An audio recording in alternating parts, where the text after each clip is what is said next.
నీ యొక్క ప్రియకుమారుడు మా రక్షకుడు యేసుక్రీస్తు ద్వారా కృతజ్ఞత తెలియజేసుకుంటున్నాను నాయన. ఇదిగో నాయన, మీరు వ్రాయించినటువంటి జీవగ్రంథంలో నుండి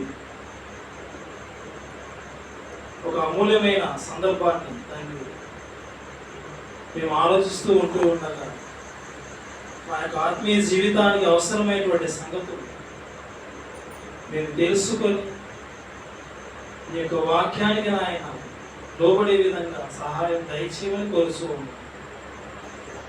విన్నటువంటి మాట నాయన మేము విడిచిపెట్టకుండా తండ్రి ఈ యొక్క వాక్యం ముందు ఫలించున్నట్లు నీకోసం నాయన ప్రతిఫలం తీసుకొని వచ్చినట్లుగా నాయన ఆ రీతిగా మేమందరం నాయన నీకు విధేయులై మేము చేయవలసినటువంటి ఆ యొక్క నీ పని నిమిత్తం ఆయన ప్రయాసపడే విధంగా సహాయం దయచేయమని కోరుచూ ఉన్నాం. ఇదిగో నాయన ఈ యొక్క కార్యక్రమం తండ్రి అంతవరకు ఈ యొక్క మహిమార్థమై జరిగించామని ఇదిగో నాయన మరి ఈరోజు పుట్టినరోజు జరుపుకుంటూ ఉన్నటువంటి వీళ్ళు దైవసేవకులు నాయన గురునాథ్ మాస్టర్ గారి యొక్క కుమారుడు నాయన మరి గౌతమ్ బట్టి ప్రార్థిస్తూ ఉన్నాం. ఆయన కుమారుడు నాయన మరి చక్కగా ఈ యొక్క జ్ఞానం ముందు తండ్రి ఎదగడానికి నాయన కృపసూపమని చక్కటి ఆయుష్ ఆరోగ్యం దయచేయమని ఈ ప్రార్థన ఈ ప్రియకుమారుడైనటువంటి యేసుక్రీస్తు ద్వారా అడిగి వెలుగొలుస్తున్నాం తండ్రి. ఆమేన్. ప్రియమైన దేవుని పిల్లలారా, మీకు ముందుగా ప్రకటింపబడిన విధముగా ఈ సమయంలో బైబిల్ గ్రంథంలో నుండి ఒక చక్కటి సందర్భం మీకు తెలిసినది. పారవేయుటకు సమయం కలదా? అయితే వేటిని పారవేయాలి? సౌండ్ కొద్దిగా పెంచండి. మాస్టర్ కూడా పారవేయుటకు సమయం కలదా? వేటిని పారవేయాలి?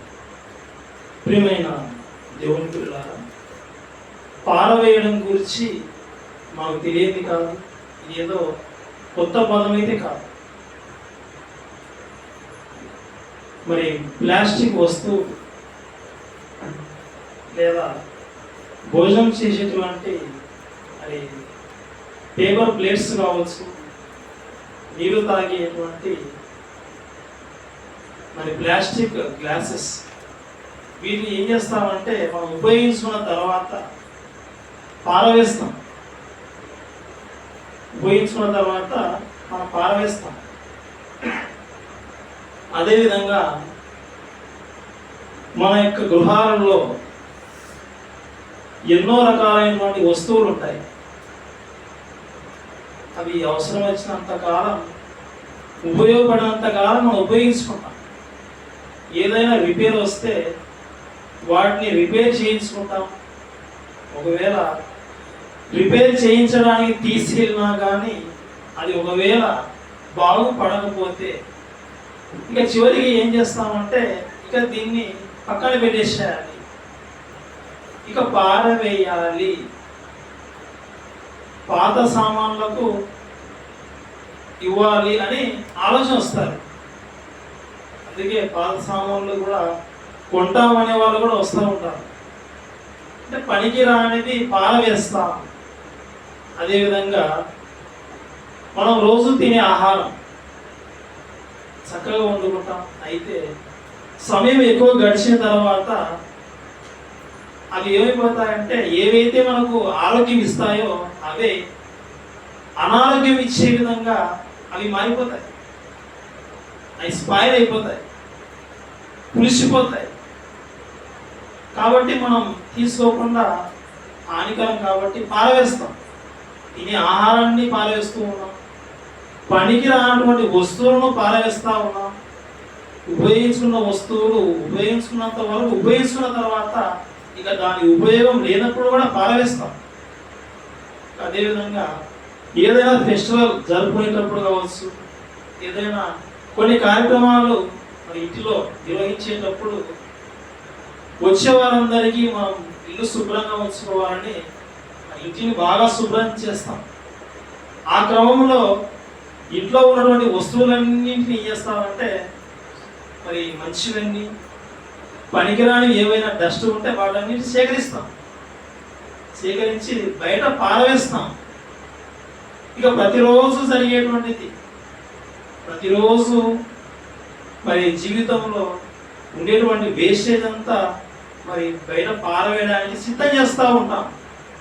వీటిని కలెక్షన్ చేసుకోవడానికి మరి మున్సిపాలిటీ నుండి మరి వ్యక్తులు వస్తూ ఉంటారు. ఆ మున్సిపాలిటీలో పనిచేసే వాళ్ళు కూడా మన ఇంటి దగ్గర మనం పారవేసేటువంటివి వాళ్ళు కలెక్షన్ చేసుకొని వాళ్ళు ఏం చేస్తారంటే వాళ్ళు ఉపయోగించుకోరు. ఎందుకంటే అవి ఉపయోగం లేవు కాబట్టి ఆ వేస్ట్ అంతా మనం బయటకు పంపించాం ఇంట్లో నుండి. వాళ్ళు అదంతా కలెక్షన్ చేసుకొని ఎక్కడ పంపిస్తారంటే మనం ఇంట్లో నుండి బయటికి పంపిస్తే వాళ్ళు ఏకంగా ఇదంతా తీసుకొని టౌన్లో నుండి బయటికి తీసేస్తారు. ఊరి చివరికి తీసుకెళ్తారు. ఊరి చివరికి తీసుకెళ్ళి అక్కడ పారవేస్తారు. మొత్తానికి పనికిరానివన్నీ పారవేయడం అనేది మనకు తెలుసు. మనం ప్రతిరోజు నిత్యం చేసేది. ప్రియమైన దేవుని పిల్లలారా, దేవుడు ఇలాంటి వాటి విషయమై కూడా వీడి ద్వారా కూడా బోధ తెలియజేయాలి, నా పిల్లలకు కొంచెం బోధ నేర్పాలని ఆలోచించాడు. అందులోనే భాగంగానే ఎన్నో విషయాలు చెప్పుకుంటూ వచ్చాడు. ప్రతి దానికి సమయం ఉందన్నాడు. అందులో పారవేయడానికి కూడా ఆయన సమయం ఉందని చెప్పాడు. చూద్దాం, ఒక విషయం చూద్దాం. ఈ పాఠానికి సంబంధించినది ప్రసంగి గ్రంథం 3వ అధ్యాయం 1వ వచనం. ప్రసంగి గ్రంథం 3వ అధ్యాయం 1వ వచనం ఒకసారి జ్ఞాపకం చేసుకున్నాం పిల్లరా. ప్రసంగి గ్రంథం 3వ అధ్యాయం 1వ వచనం. ప్రతి దానికి సమయం కలదు. ప్రతిదానికి సమయం ఉందా? ఆ సమయం ఉంది. వేటికి సమయం ఉంది. ప్రతిదానికి సమయం ఉంది. పుట్టుటకు, చచ్చుటకు, నాటుటకు, నాటబడిన దాన్ని పెరిగివేయుటకు, బాగు చేయుటకు, రాళ్ళను కుప్ప చేయుటకు, పారవేయుటకు, కౌగిలించుట మానుటకు, ఇలా చాలా విషయాలు చెప్పుకుంటూ వచ్చాడు. మనం గత భాగాలలో ఇందులో ఉన్నటువంటి సందర్భంలో బాగు చేయుటకు సమయం కలదా అని నేర్చుకున్నాం. పోయిన వారం కౌగిలించుటకు సమయం కలదా అని నేర్చుకున్నాం. ఈరోజు పారవేయుటకు సమయం కలదా? అయితే వేటిని పారవేయాలి అది మనం ఆలోచిస్తూ ఉన్నాం. వస్తువులను పనికిరానివి పారవేయడం మనకు తెలిసింది. ఏమైనా దేవుని పిల్లారా, అంటే పనికిరానివి పారవేయడం మనకు తెలుసు. ఇలా పారవేయడం వలన ఉపయోగాలు ఉన్నాయంటే ఉపయోగం ఉంది. ఇంట్లో ఎన్నో వస్తువులు పనికిరానివి, ఉపయోగకరంగా లేనివి, అవి ఇంట్లో ఉంటే ఏ ఉపయోగం? ఇల్లు ఇంకా ఇరుకైపోతారు. అందుకే ఇల్లు దులిపేసి మొత్తానికి పనికిరానివన్నీ బయటేస్తాం. అప్పుడు ప్రశాంతంగా ఉంటారు. స్త్రీలు ఒక పని తిరిగిపోయిందండి, పనికిరానివన్నీ వేస్ట్ అంతా ఉజోడికి తీసుకెళ్తారు, బయటకు తీసేస్తారు. ఇల్లు ఫ్రీడంగా అనిపిస్తుంది. పారవేయడం వలన కొద్దిగా ఏమొచ్చేసింది, ఇంట్లో స్థలం వచ్చేసింది, స్పేస్ వచ్చేసింది. ఉపయోగమేనా? ఉపయోగమే. వేస్టేజ్ బయటికి పంపించడం వలన ఉపయోగం ఉంది. పనికిరాని ఆహార పదార్థాలు బయట పారవేయడం వలన ఆరోగ్యం లేకుండా అలాగే పెట్టుకుంటే అవి ఉండి కుళ్ళిపోయి ఆ స్మెల్ ఇంట్లో వ్యాపిస్తే అది పీల్చుకుంటే హానికరం, ఆరోగ్యానికి హానికరం. పారవేయడం వల్ల ఉపయోగాలు ఉన్నాయి. సంతోషం మనకు. ప్రియమైన దేవుని పిల్లారా, చివరికి మానవ జీవితమే మరి ఈ భూమి మీద దేవుడు పెట్టినటువంటి ఈ జీవిత కాలం ముగిసిన తర్వాత చివరికి మనమే ఏమైపోతామంటే పారవేయబడతాం. మీరు కూడా వార్తలు వినే ఉంటారు. చనిపోయిన తర్వాత పారేశారా అడిగి అలా అనుకుంటారు, మాట్లాడుకుంటూ ఉంటారు. అంటే చివరికి మనమే పారవేయబడతాం. ఇంటి దగ్గర మనిషి మరణించగానే, ఆత్మ వెళ్ళిపోగానే ఈ శరీరం శవం అయిపోతే పారేస్తారు. ఎక్కడంటే ఊరి చివరికి వెళ్ళి పారేస్తారు, అక్కడ పారేస్తారు, శ్మశానంలో. దేవుడు ఈ విషయం ద్వారా, పారవేయడం ద్వారా ఒక పాఠాన్ని నేర్పాలనుకుంటున్నారు. ఈ జీవిత కాలంలో దేవుడు ఇచ్చినటువంటి ఈ ఆయుష్కాలంలో మనం పారవేయక మునుపు అసలు మన జీవితంలో ఏం పారవేయాలి, అది మనం నేర్చుకుంటే మనకు ఉపయోగం. ఆలోచిద్దాం. కొన్ని సందర్భాలు పారవేసినటువంటి సందర్భాలు బైబిల్లో కొన్ని, మరి ఈ పదానికి సంబంధించినవి చూద్దాం పిల్లల. నిర్గమాకాండం 1వ అధ్యాయం 22వ వచనం. నిర్గమాకాండం 1వ అధ్యాయం 22వ వచనం పిల్లల. ఇక్కడ ఉన్నటువంటి సందర్భం మనకు తెలుసు. ఏంటంటే ఇశ్రాయేలీలు ఎక్కడ ఉంటారంటే ఐగుప్తు దేశంలో ఉంటారు. ఇశ్రాయేలీలు ఎక్కడ ఉంటారు? ఐగుప్తు దేశంలో ఉంటారు. ఆ ఐగుప్తు దేశంలో ఉన్నటువంటి ఇశ్రాయేలీలు ఆ జనాంగం ఏమవుతూ ఉంటారంటే విస్తరిస్తూ ఉంటారు. ఆ దేశంలో ఉన్నటువంటి రాజు ఫరో చక్రవర్తి, మా దేశానికి వీళ్ళు వచ్చి వీళ్ళు ఎదిగిపోతా ఉన్నారు, జనాభా పెరిగిపోతా ఉంది, ఆలోచన చేసి ఆ జనాభాను తగ్గించాలి, ఇక పుట్టబోయే వాళ్ళను పుట్టినట్టుగానే చంపేయాలి. మగపిల్లలను చంపేస్తే చాలు, ఉన్న ఆడపిల్లలను మన ప్రాంతంలో ఉన్న వారికి ఉపయోగించుకోవచ్చు. ఒక ఆలోచనతో మగ బిడ్డను చంపేయాలని మరి కానుపుల దగ్గర ఉండేటువంటి మంత్రస్థానంలో రాజు చెప్తాడు. ఆ మంత్రస్థానం ఏం చేస్తారంటే దేవునికి భయపడి పసిబిడ్డలు చంపడం మనం ఎందుకు, ఈ బాబు మనకెందుకని వాళ్ళు చంపరు. రాజు ఏంటి సంగతిని అడిగినప్పుడు వాళ్ళ తెలివితో వాళ్ళే, మేము పోకముందే వాళ్ళ దగ్గరికి వాళ్ళు కనేస్తా ఉన్నారు బిడ్డలను అని తప్పించుకుంటారు. కానీ ఇంకా మరి ఫరోకు ఆలోచన ఎలాగైనా సరే చంపాలి.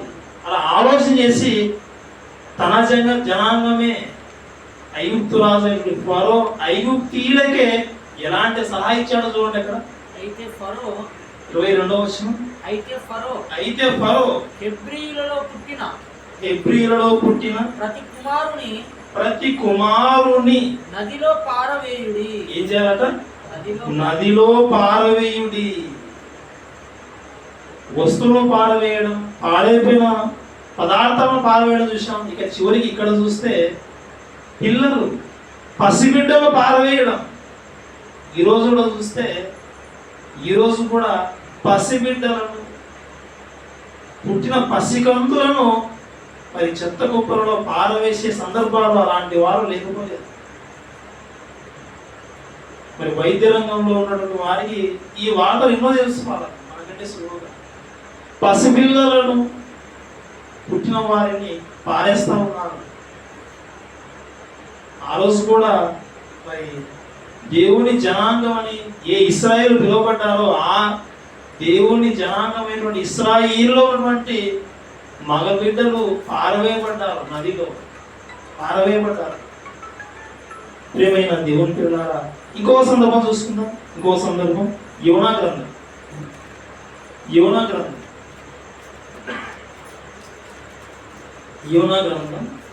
1వ అధ్యాయం. యోనా గ్రంథం 1వ అధ్యాయం 5వ వచనం. మీకు అందరికీ తెలుసు, యోనాకు దేవుడు చెప్పిన మాట, ఆయన నీవు నినివే పట్టణానికి వెళ్ళు, అక్కడ నా ప్రజలు ఉన్నారు, వారికి నా మాట తెలియజేయాలి. కానీ యోనా గారు ఏం చేస్తారంటే, నినివే పట్టణానికి వెళ్ళమంటే ఈయన రూపు మారుస్తాడు, తర్షీషుకు బయలుదేరతాడు. దేవుడు చెప్పింది ఒక చోటికి, యోనా గారు వెళ్ళింది ఒక చోటికి. అలా ఓడ ప్రయాణం చేసే సమయంలో ఆ ప్రయాణం ఏం జరుగుతుందంటే, ప్రయాణం సౌకర్యవంతంగా జరగదు. ఆ ఓడ ప్రయాణంలో అలజడి, సముద్రం పొంగిపోవడం, ఆ ఓడలో ఉన్న వారందరూ భయభ్రాంతులు అయిపోతారు. ఏంటి ఇలా జరుగుతా ఉంది, మనలో ఎవరైనా తప్పు చేశారా? అందరూ దేవుడికి ప్రార్థన చేయండి అని అందరూ ఓరుకోరి చెప్పుకొని దేవుడికి ప్రార్థన చేశారు, తగ్గలేదు. ఇంకా ఆ సముద్రం ఉప్పొంగడం, మరి అలజడి కూడా కొనసాగుతూ ఉంది. వాళ్ళు ఆలోచన చేశారు, కనీసం ఈ ఓడ బద్దలైపోకుండా ఉండాలంటే ఉన్న వస్తువులు బయట పారేద్దాం అనుకున్నారు. ఆలోచన చేశారు. చూడండి 5వ వచనం కూడా.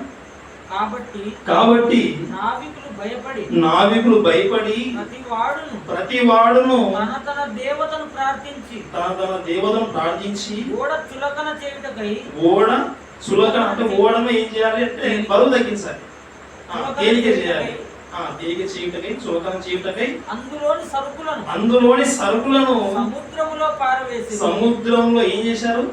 పారవేసిరి. మనం పారవేశారనే సందర్భాల్లో మనం చదువుకుంటూ వెళ్ళిపోతా ఉన్నాం. అంటే ఓడలో ఉన్న వస్తువులు పారేశారు. పారవేసినా కానీ ఏమైనా ఆ ప్రమాదం ఏమైనా తగ్గిపోతా ఉందా?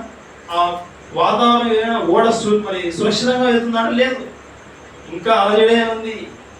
అసలు ఏం జరిగింది? మనలో ఓడ తప్పు చేశాడు అలా ఆలోచించినప్పుడు ఓడ నాయకుడు వెళ్ళిపోయి మరి ఓడ అడుగు భాగంలో నిద్రపోయేటువంటి యోనాను లేపుతాడు. ఏంటి సంగతి, నువ్వు ఎక్కడ వస్తా ఉన్నావు అని అడిగినప్పుడు మొత్తం వివరణ చెప్తాడు. ఇదిగో నేను పలానా దేవుడిని సేవించేవాడిని, హెబ్రీయుడను. దేవుడు ఒక చోటుకి పోమని చెప్తే నేను ఇంకో చోటుకు బయలుదేరుతా వచ్చాను, నా వల్ల ఇది అంత జరిగింది. వాళ్ళు భయపడతారు. అయితే ఏం చేయాలి నీకు అంటే, ఏం చేసేది ఏముంది, నేనే మరి దోషిని కాబట్టి నన్ను ఎత్తి సముద్రంలో వేయమని చెప్తాను. చూడండి అక్కడ 12వ వచనం,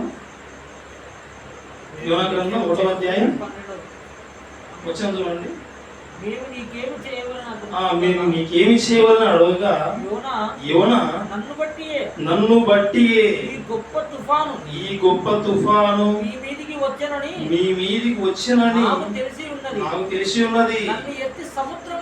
నన్ను ఎత్తి సముద్రములో పడవేయుడి.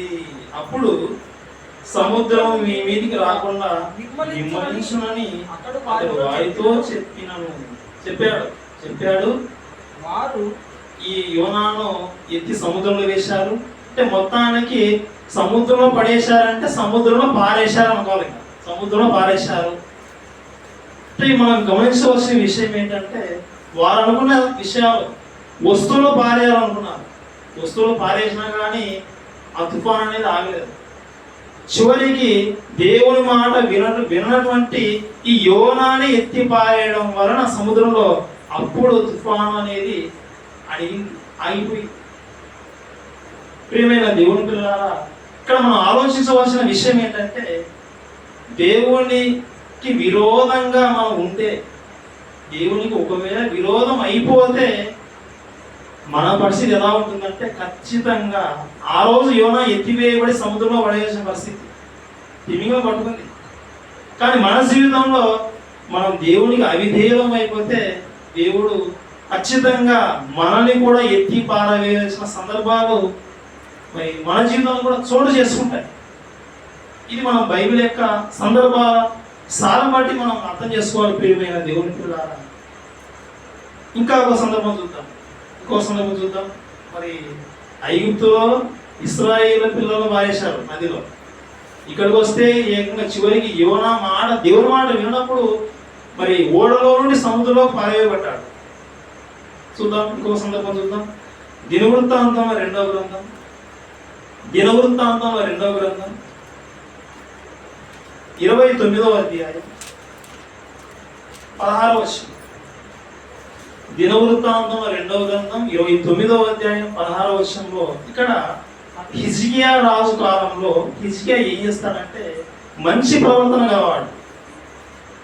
ఆలోచన చేశాడు, నా దేవుని మందిరం ఉంది, నాకు ముందు ఉన్న వాళ్ళు నా దేవుని మందిరాన్ని పట్టించుకోలేదు, ఇప్పుడు నేను పట్టించుకొని నా దేవుని మందిరాన్ని బాగు చేయించాలని ఆలోచన చేశాడు. యాజకులను లేవీయులకు చెప్తాడు, వెళ్ళి మందిరాన్ని బాగు చేయండి అని. అప్పుడు వారు మందిరానికి వచ్చి ఏం చేస్తా ఉన్నారో చూడండి. 16వ వచనం. పవిత్రపరచుటకై యాజకులు యెహోవా మందిరము లోపలి భాగమునకు పోయి యెహోవా మందిరములో తమకు కనబడిన నిషిద్ధ వస్తువులన్నింటినీ యెహోవా మందిరపు ఆవరణంలోకి తీసుకొని రాగా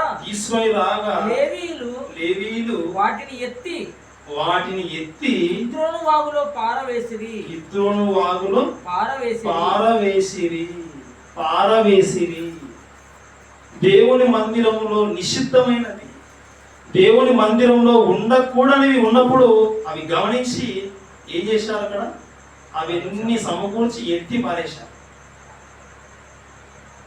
ప్రియమైన దేవుని పిల్లలారా, ఇక్కడ పారవేయడం గురించి మనం ఈ సందర్భాలన్నీ చదువుకుంటూ వచ్చాం. మందిరములో అసహ్యమైనవి, నిషిద్ధమైనవి ఏవైతే కనబడ్డాయో ఆ రోజు పాత నిబంధనలోనే రాజు ఆలోచన చేశాడు, బాగు చేయమని చెప్పాడు. సరైనటువంటి లేనివి, నిషిద్ధమైనవన్నీ మరి లేవీలు ఏం చేశారంటే పారేశారు బయట. ఇవి మందిరంలో ఉండకూడదు. మరి ఈరోజు కొత్త నిబంధనలో మందిరంలో నిషిద్ధమైనవి ఉంటే ఏం చేయాలి? ఇప్పుడు కూడా ఏం చేయాలి? పారేయాల్సింది. అసలు కొత్త నిబంధనకు వచ్చిన తర్వాత అసలు మందిరం అంటే ఏంటి? దేవుని మందిరం మనమే, దేవుని పిల్లలమైనటువంటి మనమే. ఆ రోజు మందిరం అంటే ఆ విధంగా, కానీ ఈరోజు దేవుని పిల్లలే, నా పిల్లలే నాకు ఇల్లు. దేవుడు ఆలోచనతో చక్కటి మరి జ్ఞానవంతమైన సంగతులు మనకు క్రొత్త నిబంధనలు తెలియజేశాడు. ఒక మాట చూద్దాం పిల్లలు. కొరింథీయులకు రాసినటువంటి మొదటి పత్రిక, కొరింథీయులకు రాసిన పత్రిక, అపోస్తలుడైన పౌలు కొరింథీయులకు రాసినటువంటి మొదటి పత్రిక 6వ అధ్యాయం 18వ వచనం. జారత్వమునకు దూరముగా పారిపోవుడి మనుష్యుడు చేయు.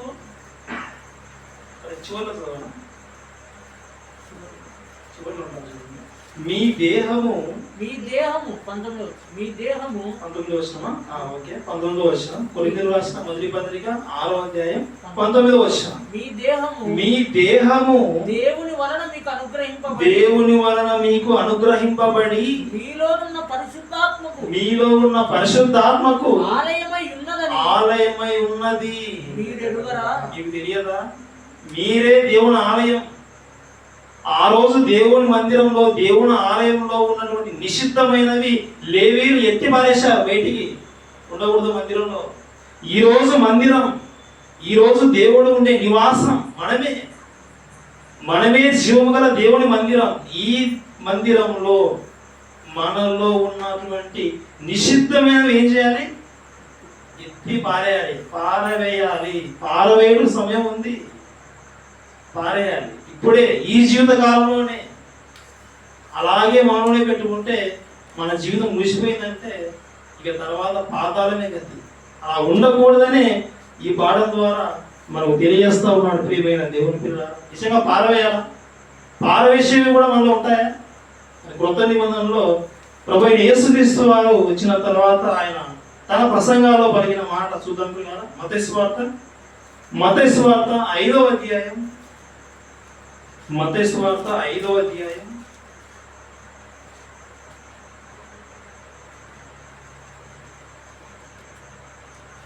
29వ వచనం.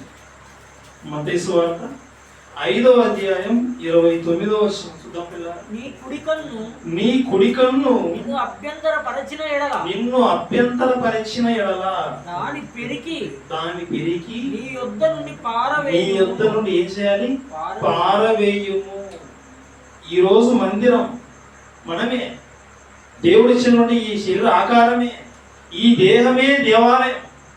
ఈ దేవాలయంలో ఉన్నటువంటి అవయవాలు, కన్ను, కాళ్ళు, చేతులు, ఈ అవయవాలన్నీ ఉన్నాయి ఈ మందిరంలో.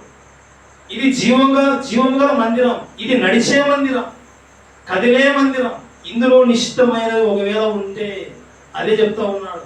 నీ కన్ను, నీ కుడి కన్ను కావచ్చు, నీ ఎడమ కన్ను కావచ్చు, నీ అవయవంలో ఏదైనా కావచ్చు, నిన్ను అభ్యంతరపరిస్తే, ఆటంకపరిస్తే, నిషిద్ధమైన ఏదైనా ఉంటే పారవేయి. ఇది యేసుక్రీస్తు వారు చెప్పిన ప్రసంగం. ప్రియమైన దేవుని పిల్లలారా, నిజంగా కన్ను, చెయ్యి ఇవన్నీ అభ్యంతరాలు వస్తాయి. దేవుడు ఇచ్చిన అవయవాలే ఇవి, దేవుడు మరి రూపించిన నిర్మాణమే ఇది. ఇది మంచిదే. అయితే ఈ లోకంలో ఉన్నటువంటి ఈ శరీరాశ, నేత్రాశ, జీవపుటము ఇవి సాతాను అపవాది వల్ల వచ్చినవి. ఇవి ఒకవేళ మనలో చోటు చేసుకొని మన యొక్క ఆత్మీయ జీవితానికి మరి ఆటంకంగా ఒకవేళ ఉంటే అవి ఏం చేయాలంటే తీసేసుకోవాలి. ఆయన నువ్వు తీసేసుకో, జాగ్రత్త.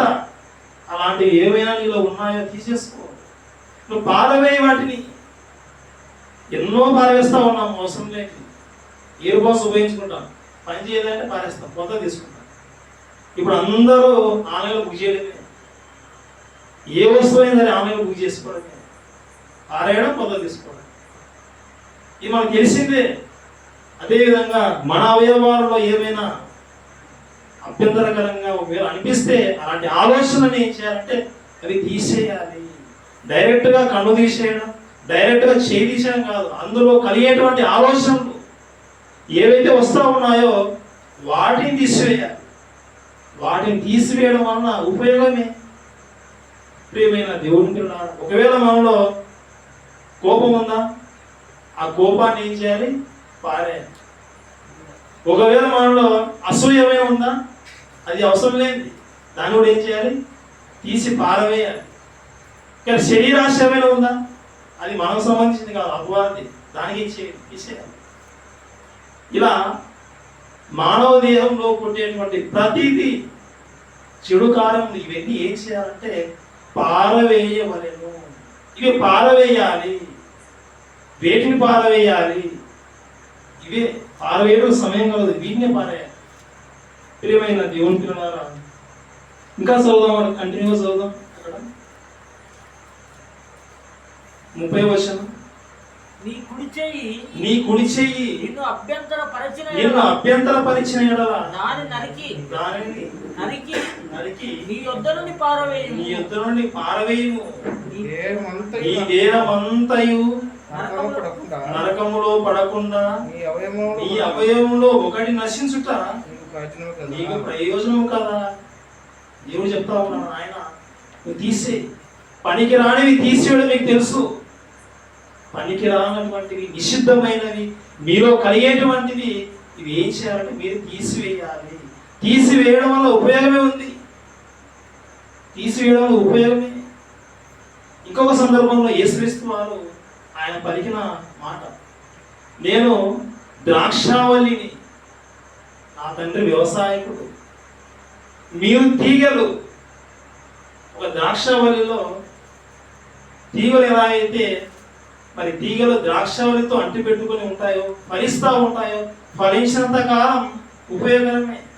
వ్యవసాయకుడు ఆనందిస్తారు. ఆ విషయాన్ని లేవనెత్తి దేవుడు యేసుక్రీస్తు వారు ఆయన మనకు చేసిన బోధ, మీరు కూడా నా వాక్యమందు నిలిచి ఉన్నారు.